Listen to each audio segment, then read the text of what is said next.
भगवान बुद्ध से लोग पूछते थे मृत्यु के बाद क्या बचता है।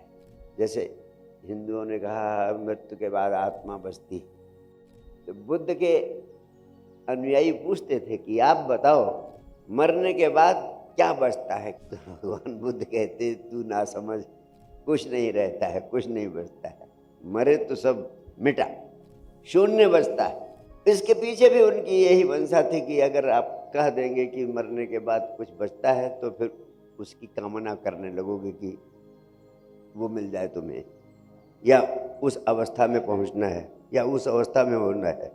ये कामनाएं कैसे आपको जिंदगी भर दौड़ाती रहती हैं, जो आपके पास है उसका आनंद लेने में बाधा पैदा करती है।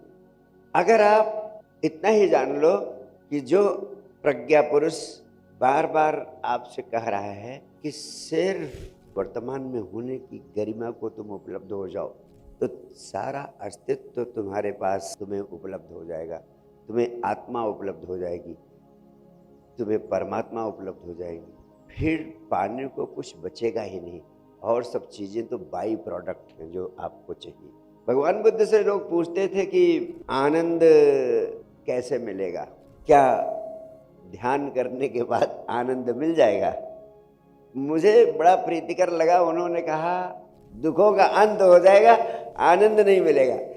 किसी भी ओर से उनको घेरने की कोशिश करो, वो हमेशा यही कहते रहे कि तुम भविष्य में दौड़ना न शुरू कर सको, और भविष्य में तुम दौड़ना न शुरू कर सको तभी तुम कामनाओं के जाल से मुक्त होगे, अन्यथा तुम मुक्त नहीं हो सकते। और आपको पता है कामनाओं से मुक्त होने की सबसे बड़ी महाऔषधि क्या है? एक तो आपके भीतर ये समझ आ जाए कि वर्तमान क्षण ही आपके जीवन का सबसे महत्वपूर्ण क्षण है, वही आपके जीवन की सबसे बड़ी संपदा है। और दूसरी बात ये समझ में आ जाए कि आपको साक्षी भाव को साधना है। मैंने कहा साक्षी भाव ही प्राण है अध्यात्म का।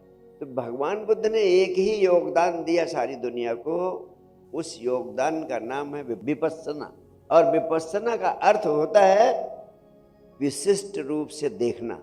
जब आती जाती श्वास को देखने की क्षमता आ जाए आपको, तब भगवान बुद्ध कहते थे कि आप 1 घंटा बैठ के अपने शरीर को नख से लेकर सिख तक देखो। तो दूसरा अभ्यास वो देते थे कि अपने शरीर की संवेदनाओं को अवलोकन करो। यानी आप आंख बंद करके बैठ जाओ और नख से लेकर सिख तक, सिख से लेकर नख तक, यानी चेहरे को देखो, गर्दन को देखो, छाती को देखो, जांघों को देखो, पैरों को देखो, फिर ऊपर से नीचे तक जहाँ भी शरीर में आपके कुछ इरिटेशन हो, कभी आपका खुजलाने का मन कहे, कहीं आपको कोई भाव हो, कोई संवेदना हो रही है, तो उसको देखो गौर से। लेकिन करना कुछ नहीं है, सिर्फ देखना है। देखते देखते अगर आप गौर से देखेंगे तो आप पाएंगे कि एक दिन आपको अभ्यास हो जाएगा कि जो भी कुछ हो रहा है आपके शरीर में,